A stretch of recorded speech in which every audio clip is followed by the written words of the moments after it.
நாங்கள் இன்றைய தினம் தரம் 5 பிரமை பரிசல் பரீட்சை 2025க்கு ஆயத்தமாவதற்காக என்னுடைய இலகுவழி பயிற்சித்தாள்ல 3வது மாதிரி பரீட்சைத்தாள்ல விரைவாக விடை காணும் விளக்கங்கள் வழங்கப் போகின்றேன். அப்ப இனி வருகின்ற விளக்கம் காண்கின்ற முயற்சிகள் அனைத்தும் நீங்க பரீட்சைத்தாளை பார்த்து கொண்டு நான் தருகின்ற விளக்கத்தை நீங்க வைட் போர்டில் விளங்கிக் கொள்வது விரைவாக நாங்கள் ஒரு நாளைக்கு குறைந்தபட்சம் இன்னும் 20 பரீட்சைத்தாள்கள் அதாவது அக்டோபர் நவம்பர் டிசம்பர் 3 மாத காலத்துக்கு கற்க வேண்டும். அப்படி கற்றோமாக இருந்தால்தான் நாங்கள் அடுத்த வருடத்துல தர 4-5 விடயங்களை கற்று அரச பரீட்சைக்கு வெற்றிகரமாக எதிர்கொள்ளக்கூடியதாக இருக்கும். அப்ப நாங்க அதற்காக இந்த பயிற்சித்தால நான் உங்களுக்கு சில நேரங்களில் காண்பிப்பேன், சில நேரங்களில் காண்பிக்காமல் வைட் போர்டில் விளக்கம் தருகின்ற போது நீங்கள் அதை பார்த்து புரிந்து கொள்ள வேணும் என கேட்டுக்கொண்டு தற்போதைக்கு நான் பயிற்சித்தாளை காண்பிக்கிறேன்.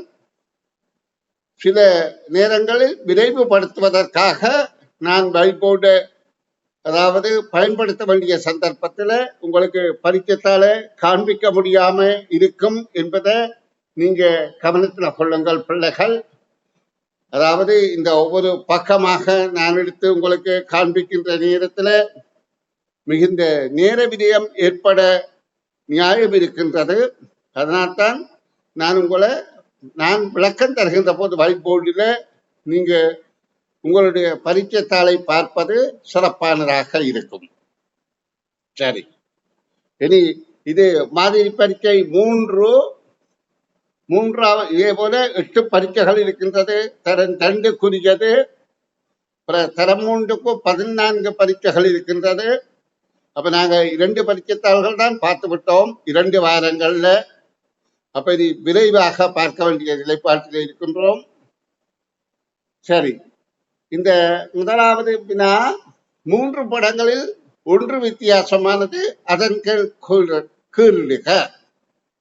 யானை, நாய், சிங்கம். இப்ப உங்களுக்கு இந்த 3 உயிரினங்களையும் உங்களுக்கு தெரியும். இதுல மனிதனை அண்டி வாழ்வது நாய். யானை, சிங்கம் மனிதனை அண்டி வாழ்வதில்லை. இரண்டுமே கொடூரமானவைதான். யானையும் மனிதனுக்கு அதாவது யானை மனிதனோட சில இடங்கள்ல நெருங்கி பழகினாலும் அது ஒரு விரோதி தான். ஏனென்றால் யானை பாகனை யானை தான் கொள்வது. யானையில நன்றி உணர்வு கிடையாது, ஞாபக சக்தி அதிகம். அப்ப யானையோ சிங்கமோ மனிதனோடு சேர்ந்து வாழ்வதில்லை, அது காட்டில் தான் வாழுகின்றது. இதுல நாய் ஒன்றுதான் மனிதரை அண்டி வாழ்வது. மனிதரிடம் அதாவது அவர்களுடைய அண்டி அவர்களிடம் இருந்து தனக்குரிய பாதுகாப்பு உணவை பெற்று வாழ்வதனால் இந்த நாய் வித்தியாசமானது. அடுத்த வினா, இங்க மேசை, கதிரை, தொலைபேசி இருக்கின்றது. மேசை, கதிரை தளபாடங்கள். தொலைபேசி என்பது தொலைத்தொடர்பு சாதனம். ஆகவே அது வித்தியாசமானது. அடுத்தது ஆடு, மாடு, கோழி இருக்கின்றது. ஆடு, மாடு என்பது 4 கால்களை உடைய மிருகங்கள். கோழி என்பது பறவை இனம். ஆகவே அது வித்தியாசம். அடுத்த தொடர்பு காண்க. இதுல கிளி பச்சை நிறமெனின் காகத்தோடு தொடர்புடைய நிறம். இங்க கிளியின் பச்சை என்பது நிறத்தைத்தான் குறிக்கின்றது. ஆகவே காகம் என்ற சொல்லோடு தொடர்புடைய அதனுடைய நிறம் கருப்பு நிறம். கரையும் என்பது அதன் தொனி, காகா என்பது அந்த தொனியின் வகை. ஆகவே உங்களுக்கு இப்ப இந்த பக்கம் புரிந்திருக்கும். நான் இனி அடுத்த பக்க வினாவுக்கு விடை காணும் விளக்கம் தருகின்றேன், கவனியுங்கள். இப்ப இப்படி ஒவ்வொரு பக்கமாக எடுத்து காண்பித்துக் கொண்டிருப்பதற்கு நேர பிரியம் ஏற்படுகின்றது. ஆகவேதான் இனி வரும் வகுப்புகள்ல நீங்க பேப்பரை பார்த்து கொண்டிருக்கீங்கள நான் வைபோர்டிலே அதுக்கு விளக்கம் தருவது சிறப்பாக விரைவாக கற்கக்கூடியதாக இருக்கும். சரி, 5வது வினா, மோதிரம் அணியுமிடம் விரல். மோதிரத்தை அணிகிறது விரல்ல. அதே போல மாலை, பாலை என்பது சங்கிலி அல்லது நெக்லஸ், அதற்குரிய பொருள் அணிகிற இடம் காதில, அப்ப சாரி கழுத்துல. இது மாலை அணிவது கழுத்து. ஆகவே 2வது விடை பொருத்தமானது. அடுத்த கேள்வி, வாழையிலே, வாழை மரத்தில இருந்து பெறப்படுவது வாழை மர இலை. வாழை இலை அதாவது உணவு பரிமாறுவதற்கு பயன்படுத்துவார்கள். இந்துக்கள் பலரும் பயன்படுத்தலாம், அதுல தவறில்லை. வாழை இலையில உணவு என்பது உண்மையில சுத்தமானதும் சுகாதாரமானதும் அதுல நிறைந்த ஆரோக்கியமான இயல்புகள் இருக்கின்றன. அப்ப வாழையின் ஒரு பாகம் இலை என்றால் தென்னையின் பாகமாக தென்னை இலை என்று சொல்ல தென் ஓலை என்று சொல்றது. அப்ப ஓலை என்பது கருதப்படுகின்றது. இனி 7வது வினாவை பாருங்கோ. இதுல ஒரு ஏயும் ஒரு பியும் இணைந்தால் உருவாகுவது யாது என்று கேட்கப்படுகின்றது. இதுல ஒரு ஏயோட பி இணைகின்ற போது 2வது உருதான் இங்கே கிடைக்கின்றது. அதாவது ஒன்றுக்குள் ஒன்று இணைகின்ற போது, இந்த நான் கீறி விளக்கம் தருவதில் நேர விதியம் என்பதால விளக்கம் தர கீறிக்கொண்டிருக்கவில்லை. இப்ப இதுல ஒன்றோடு ஒன்று இணையும் போது நீங்கள் கவனித்துக் கொள்ளலாம். இதுல உள்ள பாகங்கள்ல இந்த முக்கோணமாக இது சேருகின்றது. அப்ப இந்த முக்கோணம் இப்படி சேருகின்ற போது இந்த வகையான வடிவம் உருவாகின்றது. இனி நாங்கள் அடுத்த வினாவை பார்வையிடுவோம். அடுத்த வினாவில அதிக சதுரங்கள் உள்ளது எது என்று கேட்கப்படுகின்றது. இதுல 3 வகையான வடிவங்கள் இருக்கின்றது. ஒன்று 8 கோடு சிப்பிக்கோடு என்பது 8 கோடு விளையாட்டுக்குரிய வடிவம். இப்படியான வடிவங்கள்ல எதிலே அதிக சதுரம் இருக்குது என்பதை நாங்கள் எண்ணித்தான் பார்த்து கணக்கிட வேண்டும்.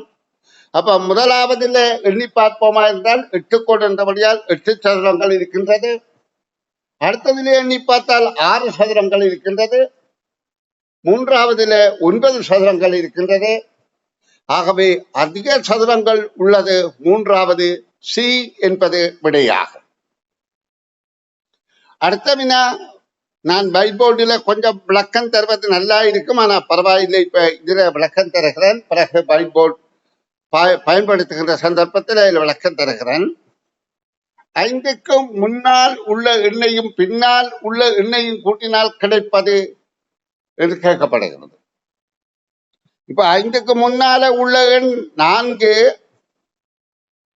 அப்ப 4ஓட 5க்கு பின்னால உள்ள எண் 6 கூட்டினால் 10 என்ற விடை கிடைக்கும். 10. இப்ப இந்த எண் விளக்கத்தில உங்களுக்கு மிகுந்த தெளிவுபடுத்த வேண்டிய கட்டாயத்துல நான் இருக்கிறேன். ஏனென்றால் இது வினாக்கள்ல கேட்கப்படுறது. இப்ப எங்களுக்கு தெரிஞ்சிருக்கணும் இயற்கையான எண்கள். இப்ப 1ஓட 2ஐ கூட்டினால், 2ஓட 3ஐ கூட்டினால், 3ஓட 4ஐ கூட்டினால், அதாவது அடுத்தடுத்து வருகின்ற இரு எண்களை கூட்டினால் கிடைப்பது ஒற்றை எண்ணாக இருக்கும். இப்ப உங்களுக்கு ஒற்றையன் தட்டையன் என்பதின் தாற்பயம் தெரியும். ஒற்றையன் என்றால் ஒரு எண்ணை 2ஆல வகுத்து 1 மீதி வந்தால் ஒற்றையன், மீதி வராவிட்டால் தட்டையன்.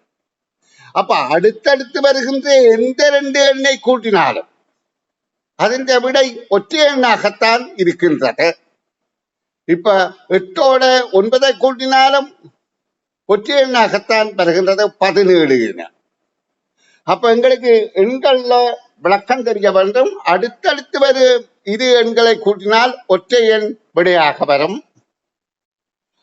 முன்பின் எண்ணை கூட்டினால் வருவது அதாவது இங்க கேட்கப்பட்டது 5க்கு முன்னால வாரது 4, பின்னால வாரது 6 கூட்டப்பட்ட போது 10 கிடைத்தது.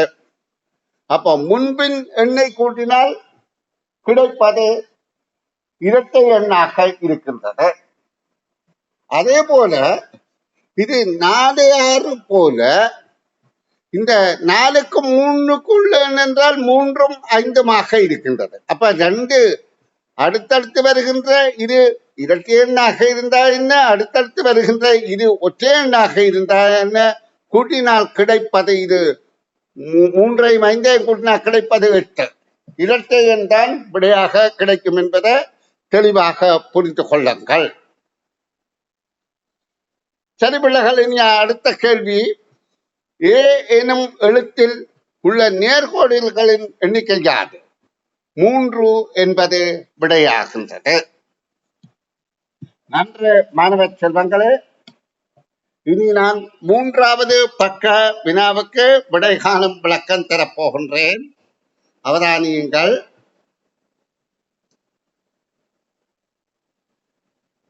இப்ப இதுல பைட் போர்டில் நான் விளக்கம் தருவதாக இருந்தால் இவ்வளவு நேர விதிகள் கூடி எங்களுக்கு இருக்க நியாயமில்லை. ஏனென்று சொன்னால் கடகலந்து கேள்விகளை விளங்கப்படுத்திக் கொண்டு போகலாம். அப்ப நாங்கள் அரை மணி நேரத்துல நிறைய விடயங்களை கற்றுக்கொள்ளக்கூடியதாக இருக்கும். இந்த பரீட்சை தரவைந்து புறமை பரிசு பரீட்சை நாட்டால் 1 கடின போக்காக இருப்பதன் காரணம் என்னென்றால் நிறைய பயிற்சி செய்தவருக்கு அது இலகுவாக இருக்கும். அதனால தான் அந்த பேப்பரை கசிய வைத்து இப்ப அல்லற்படுகிறார்கள். அப்ப வினாத்தாள் 1க்கு நிறைந்த பயிற்சி நிச்சயமாக தேவை. அதுக்கு தொடர்ச்சி, அதாவது நாங்கள் இப்ப ஆரம்பித்திருக்கிறபடியால் இறுதி வரையில இந்த பரீட்சையை வெற்றி கொள்ள முடியும். ஆகவே நிறைய பயிற்சி செய்வதென்றால் கொஞ்சம் விரைவாகத்தான் கற்க வேண்டும். ஏனென்றால் இது திறமையான மாணவர், அதி திறமையான மாணவரை கண்டுபிடிக்கிற பரீட்சையை ஒழிய சாதாரணமான மாணவர்கள் திறமையான மாணவரை கண்டுபிடிக்கிற பரீட்சை அல்ல. அப்ப திறமையான மாணவர் தன்னுடைய திறமையை மெருகூட்டி அதி திறமையாக மாற்றிக்கொள்ள வேண்டும். சரி, 11வது கேள்வி, பி எனும் எழுத்தில் உள்ள நேர்கோடுகள் வளைகோடுகள் எத்தனை? எங்களுக்கு தெரியுது ஒரு நேர்கோடு 2 வளைகோடு. அப்ப 3வது விடை பொருத்தமானது. சி எனும் எழுத்தில் உள்ளது ஓர் நேர்கோடா, ஓர் வளைகோடா, பாதி வளைகோடா என்றால் ஒரு வளைகோடு தான். அடுத்த கேள்வி, கடலை என்பது, கடலை என்ற சொல் 3 எழுத்து சொல். அதுல முதல் எழுத்தையும் இறுதி எழுத்தையும் சேர்த்தால் கலை, முதல் எழுத்தையும் 2வது எழுத்தையும் சேர்த்தால் கட. அப்ப கட, கலை. அதே மாதிரி கதிரையில முதல் எழுத்தையும் 2ஆம் எழுத்தையும் சேர்த்தால் கதி, முதல் எழுத்தையும் கடைசி எழுத்தையும் சேர்த்தால் கரை. அதே போல குதிரையில முதல் எழுத்தின் 2வது எழுத்தும் குதி, முதல் எழுத்தும் இறுதி எழுத்தும் குறை. அப்ப அதற்கான விடை குதி குறை என்கின்ற 3வது விடை. இனி அடுத்த வினாவை பாருங்கள். 14வது வினா, வித்தியாசமானது எது? இதுல முதல் வடிவத்துல ஒரு வட்டம் என்பது இருக்கின்றது. வட்டம் என்பது ஒரு வளைவான அந்தமில் கோடு. அந்தமில் என்றால் முடிவில்லாத கோடு. ஏனென்றால் அது எங்கே இணைகின்றது என்பதை நாங்க கண்டுகொள்ள முடியாது. அப்ப இந்த வட்ட வளைகோட்டில 4 பிரதான திசைகள் மார்க்கமாக அம்புக்கோடு வெளிநோக்கி காணப்படுகின்றது முதல் விடையில. அடுத்ததில உள்நோக்கி காணப்படுகின்றது. அடுத்தது சதுரத்தில வெளிநோக்கி காணப்படுகின்றது. அப்ப இதுல வித்தியாசமானது என்றால் நாங்கள் அதாவது பெரும்பாலான ஒற்றுமை தொடர்பு இல்லாமல் இருப்பதைத்தான் கண்டுபிடிக்கணும். அப்ப முதலாவதும் 2ஆவதும் அந்தமில் வளைகோட்டுக்குள்ள அம்புக்கோடுகள் காணப்படுகின்றது. 3ஆவதுல நேர்கோடுகளான சதுரத்தில அம்புக்கோடுகள் காணப்படுகின்றது. அப்ப வித்தியாசமானது 3வது தான். நன்றாக புரிந்து கொள்ளுங்கள். இனி 15வது வினா, அதிகமாக உள்ளவை எவை என்று கேட்கப்படுகின்றது. இங்க வட்டங்களின் இதுல உள்ள சதுரங்கள் எண்ணிக்கையே முன்னாங்கு 12, 3 நிரைகள் 4 நிரல்கள் முன்னாங்கு 12. வட்டங்களை நாங்கள் எண்ணுவோமாக இருந்தால் 6 வட்டங்கள் இருக்கின்றது. அப்ப 12ல 6 போனாலே மிகுதி 6, 6க்குள்ள 2 வடிவம் இருக்கின்றது, வட்டமும் முக்கோணம், சதுரமும் முக்கோணமும். அப்ப சதுரம் 4, முக்கோணம் 2. அப்ப அதிகமாக இருப்பது வட்டம் என்பது எங்களுக்கு தெளிவாகின்றது. அடுத்தது, இரு பறவைகள் உருவாக தேவையான எழுத்து யாது? இடமிருந்து வலமாக மயில் என்பது உருவாக ஜீனா தேவை, மேலிருந்து கீழாக குயில் என்ற சொல் உருவாக ஜீனா தேவை. ஆகவே 3வது விடை பொருத்தமானது. அடுத்த 17வது வினாவை பாருங்கள். ஒற்றுமையானது எது என்று கேட்கப்படுகின்றது. ஏயில வட்டத்துக்குள்ள சின்ன சின்ன வட்டங்கள், பியில சதுரத்துக்கு சதுரம் செவ்வகம் என நாற்பக்கல்களாக இருக்கின்றது, சியில முக்கோணத்துக்கு முக்கோணங்கள். அப்ப இதுல ஒற்றுமையானது ஏயும் சியும். ஏன்? ஒரே வடிவங்கள் தான். வட்டத்துக்குள்ள வட்டங்கள், முக்கோணத்துக்கு முக்கோணங்கள். இரண்டாவது அப்படி இல்லை, சதுரத்துக்கு சதுரமும் செவ்வகமும் இருக்கின்றது. ஆகவே அது வித்தியாசம் ஆனது. இனி நாங்கள் 4வது பக்க வினாவுக்கு விடை காணும் முயற்சியில் ஈடுபடுவோம். அன்பு மாணவ செல்வங்களே, நான் விரைவாக கற்பிப்பதன் நோக்கம் உங்களுக்கு புரிந்து கொள்ள வேண்டும். ஏனென்றால் நாங்கள் பரீட்சையை எதிர்கொள்ள வேண்டுமாக இருந்தால் வேகமாக கற்க வேண்டிய நிலைப்பாட்டிலே இருக்கின்றோம். அப்படி கற்றால்தான் நாங்கள் அரச பரீட்சையை திறம்பட எதிர்கொள்ள முடியும். இப்ப இந்த வினாவை பாருங்க. இதுல ஒரு உருளை காட்டப்படுகின்றது. உருளை என்கின்ற ஒரு திண்ம உருவம். இந்த உருளையை புள்ளிக்கோட்டினால் வெட்டினால் கிடைப்பது 2 சிறிய உருளை துண்டங்கள். இப்ப வினாவில கேட்கப்படுகின்றது, இந்த உருளைய முதல்ல உருளைய கிடையாக வைத்துவிட்டு நிலைக்குத்து கோட்டில் வெட்டினால் அதுல 2 உருளை கிடைக்கின்றது. நன்றாக கவனிங்கோ. இது கடந்த அரச பரீட்சையில வந்த வினாவை ஒத்தது என்றால் ஓரளவு விளக்கம் தருகின்றேன். நான் ஒரு நாளைக்கு 4 பக்கம் கற்பிக்க வேண்டும் என்ற ஆர்வத்திலே தான் இந்த விரைவாக கற்பிக்கிற விளக்கம் அளிக்கின்ற வேகத்தை உண்டு பண்ணி இருக்கிறேன். ஏனென்றால் ஒரு பரீட்சைத்தால் 2 தினங்களுக்கு கற்பித்து முடிக்க வேண்டும். அப்ப இந்த இதுல பாருங்க, இது ஒரு உருளை. இது கிடையாக கிடைத்த இதுல கோடு இப்படியாக புள்ளிக்கோடு இப்ப 2ஆக வெட்டினால் இது 2 பாகங்களாக 2 உருளைகள் உருவாகின்றது. இதே நேரம் இப்ப கேள்வி என்ன கேட்கப்படுகின்றது, இந்த உருளை கிடையாக கிடைக்கப்பட்டதுல இப்படியாக வெட்டினால், அதாவது இப்படி வெட்டினால் அது இங்கேயும் வெட்டும், இப்படி வெட்டினால் கிடைப்பது எது என்றதுதான் என்னுடைய கேள்வி. இந்த முதலாவதா, 2ஆவதா, 3ஆவதா என்பதுதான் கேள்வி.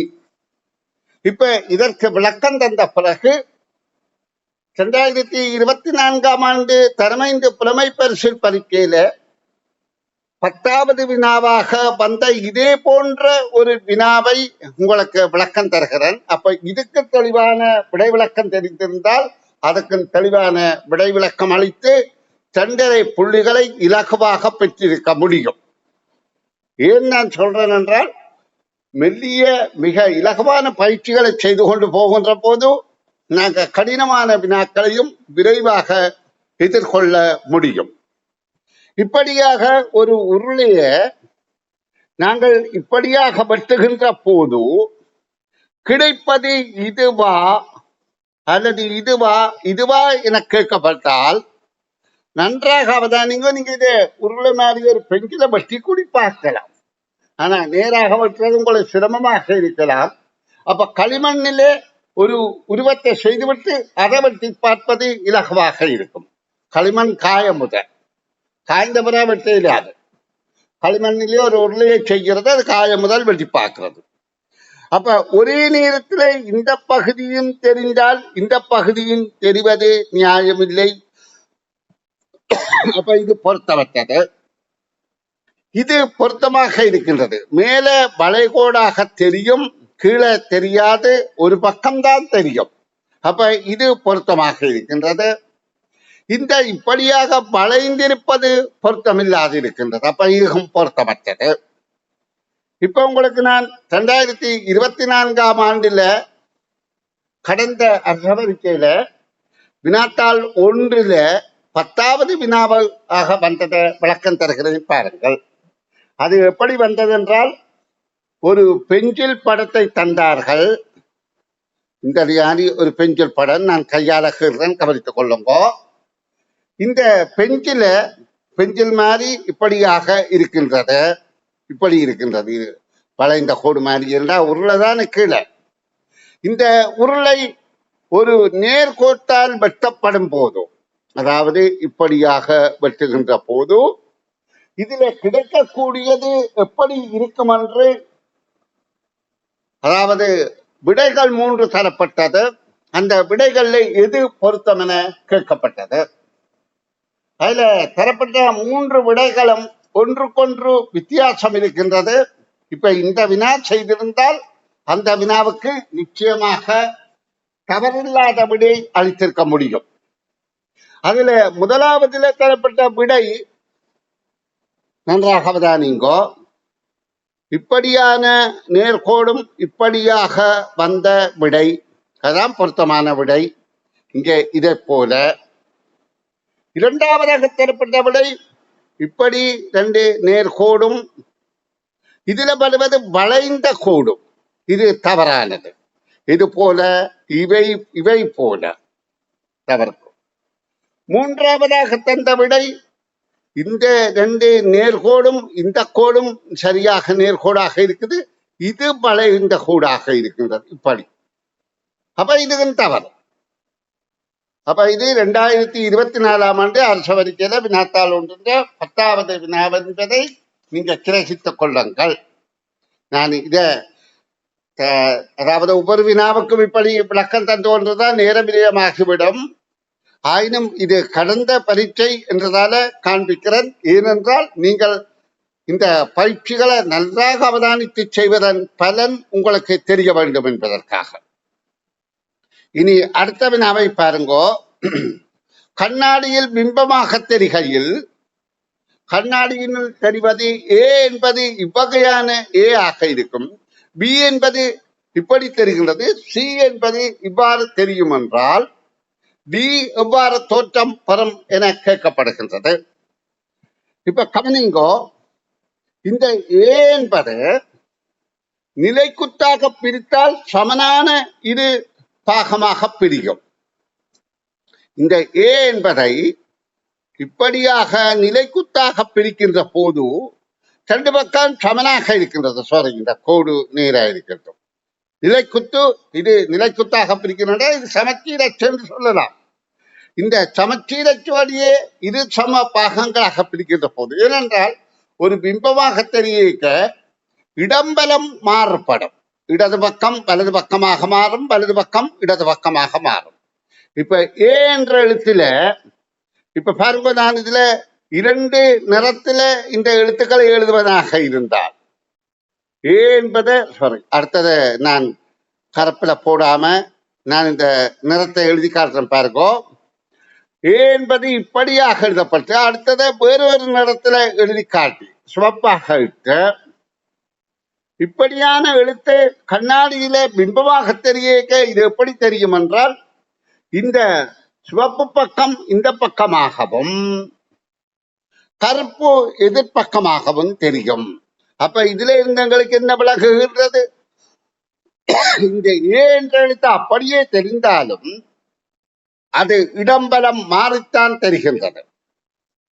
இதை நன்றாக புரிந்து கொள்ளுங்க. இது இப்ப நாங்கள் இடது பக்கம் என்கின்றோம், இது வலது பக்கம் என்கின்றோம். இங்கே இடது பக்கம் வலது பக்கத்துக்கு போய்விட்டது, வலது பக்கம் இடது பக்கத்துக்கு வந்துவிட்டது. அப்ப எந்த ஒரு பிம்பமாக தெரிகின்ற எதுவும் இடம்பலம் மாறித்தான் தெரியும்.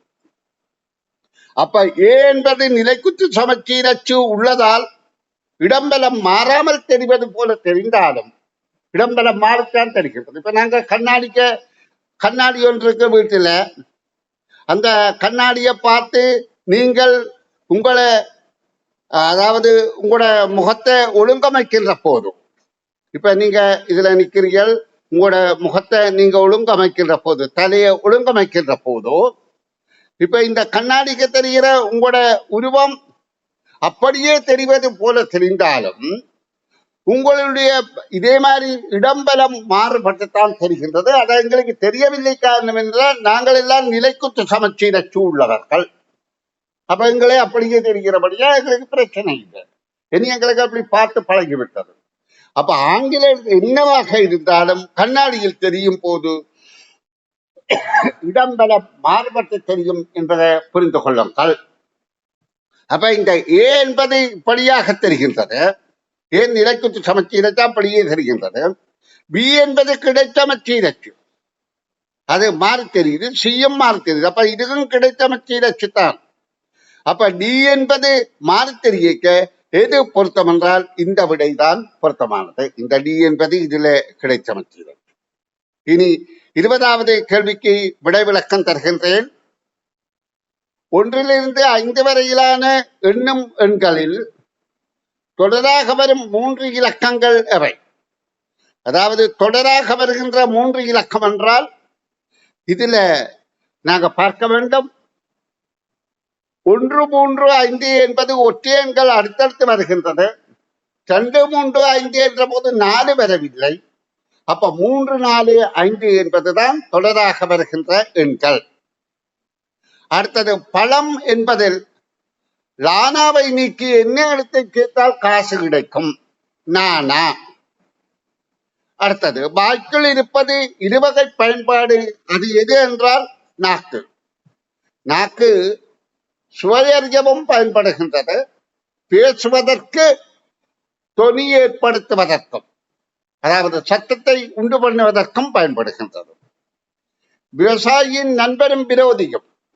விவசாயிக்கு மண்புழு சிலந்தி இரண்டுமே நண்பர்கள். மண்புழு என்ன செய்கின்றது? மண்ணை துளையிட்டு மண்ணுக்குள்ள மண் காற்று, மண் வழி மண்ணீர் கூட இருப்பதற்கு வசதி செய்கின்றது. அதே மாதிரி சிலந்தி செடிகளுக்கு இடையில வலை பின்னி அந்த செடிகளை தாக்க வருகின்ற பூச்சிகளை பிடித்து சாப்பிடும். அப்ப அது ரெண்டுமே நண்பன் தான். அப்ப நண்பனும் விரோதியும் என்றபடியா அந்த விடை பொருத்தமில்லை. அடுத்தது சிலந்தி நத்தை என்பது பொருத்தமாக இருக்கின்றது. சிலந்தி விவசாயிக்கு நண்பன், நத்தை இளம் குருத்துக்களை எல்லாம் சாப்பிடுது, விரோதி விவசாயி. ஆகவே 2வது விடைதான் பொருத்தமானது. நத்தை மண்புழு என்பது பொருத்தமில்லை ஏனென்றால் இங்க முறையே என்று கேட்கப்படாவிட்டாலும் நாங்கள் முதலாவதாகவும் இரண்டாவதையும் தான் விடையாக சொல்ல வந்தோம். இனி 24வது வினாவை பார்வையிடுவோம். நன்றி உள்ளதும் நன்றி இல்லாததுமான மிருகங்கள் யாவை? நாய் மிகுந்த நன்றியுள்ள ஒரு மிருகம். மனிதனுக்காக உயிரையே கொடுக்கக்கூடிய நன்றி விசுவாசம் உள்ள மிருகம்தான் நாய். அதே நேரம் யானை என்பது மனிதன் மனிதன் எவ்வளவு கஷ்டப்பட்டு வளர்த்தாலும் கடைசியில் அவனையே தூக்கி அடித்துக் கொள்ளக்கூடிய இயல்புள்ளது. அப்ப நன்றி உள்ளது நாய், நன்றி கெட்டது யானை என்பது விளங்குகிறது. வீதி சமிக்கை விளக்குகளில் அதிக தூரம் தெரியும் நிறம் சிவப்பு நிறம். நீங்க ஆகாயத்துல பார்த்திருப்பீர்கள், விமானங்கள் மிக உயர்ந்த தூரத்தில் பறக்கும். ஆனா அதில் எரிகின்ற சிவப்பு விளக்கு இங்க எங்களுக்கு தெரிகின்றது கீழே. அப்ப அதுல இருந்து எங்களுக்கு தெரியுது மிக நீண்ட தூரத்துக்கு தெரியக்கூடியது, அதிக தூரம் தெரியக்கூடியது சிவப்பு விளக்கு. அது மட்டுமல்ல, வீதி சமிக்கை விளக்குகள்ல பாருங்க, சிவப்பு பச்சை மஞ்சள் இருந்தாலும் எச்சரிக்கையாக இருப்பது சிவப்பு விளக்கு. வாகனத்தை நிறுத்து, போகாது என்பதற்கு சிவப்பு விளக்கு இருக்கின்றது, அது நீண்ட தூரம் தெரியும். மஞ்சள் விளக்கு ஆயத்தமாகும் நிறுத்துவதற்கு அல்லது செல்வதற்கு. பச்சை விளக்கு பயன்படுத்தலாம், சாதகம் போகலாம் என்றுதான் கருத்து.